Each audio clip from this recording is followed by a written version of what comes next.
చర్చించవలసిందిగా కోరుతున్నాను. జై బాలయ్య, జై జై బాలయ్య. అందరికీ నమస్కారం.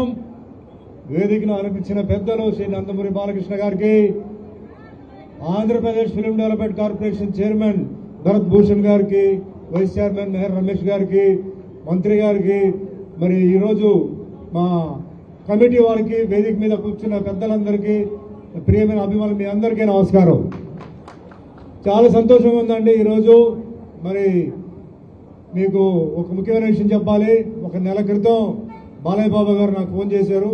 ఆ ఫోన్ రావడమే నాకు చాలా ఆశ్చర్యం అనిపించింది. బాలయ్య గారు నిజంగా ఫోన్ చేశారు లేదా అని చెప్పి నాకు డౌట్ వచ్చి మళ్ళీ నేను ఫోన్ చేస్తే నేనే బ్రదర్ అని చెప్పి మీతో మాట్లాడాలన్నారు. ఎందుకంటే మేము షూటింగ్లో కలుస్తుంటాం, అది వేరే విషయం. అయితే ఫిల్మ్ డెవలప్మెంట్ కార్పొరేషన్ విషయం మాట్లాడాలి. ఇట్లా మేము డెవలప్ చేయాలనుకుంటున్నారు. సీఎం చంద్రబాబు నాయుడు గారు, పవన్ కళ్యాణ్ గారు ఇద్దరు కలిసి ఇట్లా డెవలప్ చేయాలని చెప్పి అనుకుంటున్నారు.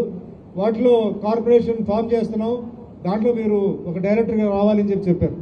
నేను చాలా హ్యాపీగా ఫీల్ అయ్యాను. ఎందుకంటే ఒకటి, బాలకృష్ణ గారు నన్ను అడిగారు.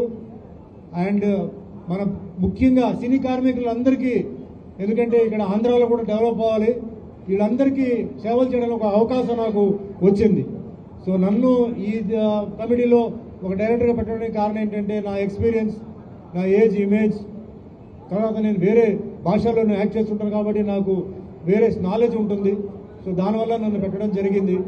సో మాటల్లో మనం డిస్కస్ చేసింది ఏంటంటే, అప్పట్లో మన గ్రేట్ ఎన్టీఆర్ గారు, నాగేశ్వరరావు గారు వాళ్ళు ఫస్ట్ స్టూడియో అనేది వాళ్ళు స్టార్ట్ చేసింది వాళ్ళే. అది చాలా పెద్ద ఒక రిస్కీ బిజినెస్ అది. ఎందుకంటే సినిమా ఇండస్ట్రీ ఉంటుందా లేదా తెలీదు, అది మెయింటైన్ చేయాలి. అయినప్పటికీ వాళ్ళు ఏంటంటే మన తెలుగు వాళ్ళందరూ ఒక స్టూడియో కావాలని చెప్పేసి వాళ్ళు చేయడం జరిగింది. దాని తర్వాత మరి మిగతా విషయాలు చెన్నైలో అక్కడ ఇక్కడ జరిగింది. ఆఖరికి మళ్ళీ సినిమా ఇండస్ట్రీని మళ్ళీ ఇక్కడ తీసుకొచ్చింది గ్రేట్ ఎన్టీఆర్ గారే.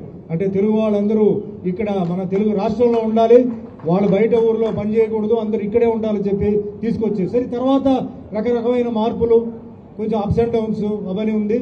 కానీ ఈరోజు హైదరాబాద్ అంటే ఫిలిం అంటే ఇండస్ట్రీ అంటే వరల్డ్లో తీసుకుంటే కూడా హైదరాబాద్ అనేది అది ఒక సెపరేట్ హబ్ కింద అయిపోయింది. అదే మాదిరిగా మనకి అమరావతి ఆ విధంగా జరగాలని చెప్పేసి మన ప్రియతమైన ముఖ్యమంత్రి గారు చంద్రబాబు నాయుడు గారు చేయాలని చెప్పి నిర్ణయించుకున్నారు. జనరల్గా ఏమవుతుందంటే గవర్నమెంట్ ఫామ్ చేసినప్పుడు సినిమా ఇండస్ట్రీ మీద పెద్ద ముప్పు ఉండదు. వాళ్ళు వేరే అంటే ఎక్కడి నుంచి ఇన్కమ్ వస్తుంది జనరల్గా మెయింటైన్ చేయడానికి దాని మీద వెళ్తుంటుంది.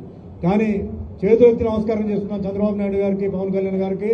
ఇండస్ట్రీ ఇక్కడ డెవలప్ అవ్వాలి, ఇక్కడ ఉన్న టెక్నీషియన్స్ కూడా డెవలప్ అవ్వాలి. ఇక్కడ ఎంతో మంది కళాకారులు ఉన్నారు, నిర్మాతలు ఉన్నారు, దర్శకులు ఉన్నారు, ఇక్కడ కూడా జరగాలని చెప్పేసి వాళ్ళు నిర్ణయించుకున్నారు.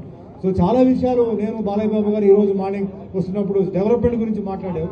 అయితే ముఖ్యమైన విషయం దీంట్లో మాట్లాడింది ఏంటంటే, సినిమా ఇండస్ట్రీ ఇట్లా తిరుగుతుందంటే దానికి కారణం డిస్ట్రిబ్యూటర్. ఒక డిస్ట్రిబ్యూటర్ చాలా రిస్క్తో సినిమా కొంటున్నారు. సినిమా ఆడితే ఓకే, సినిమా ఆడకపోతే పాపం ఎక్కడో పైన ఉన్నవాడు రోడ్డు మీద వస్తున్నారు.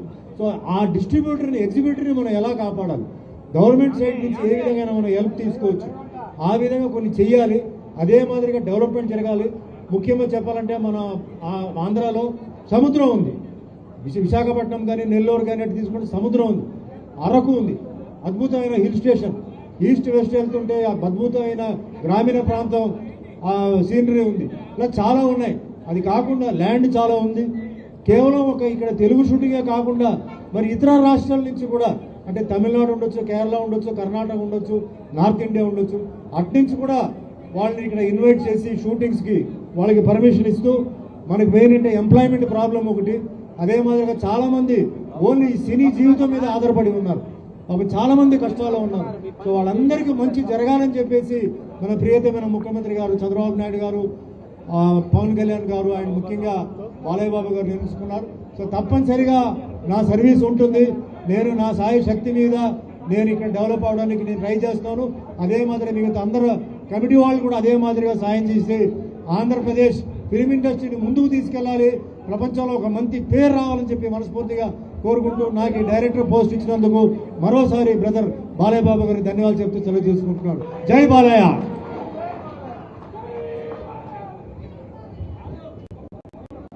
ధన్యవాదాలండి.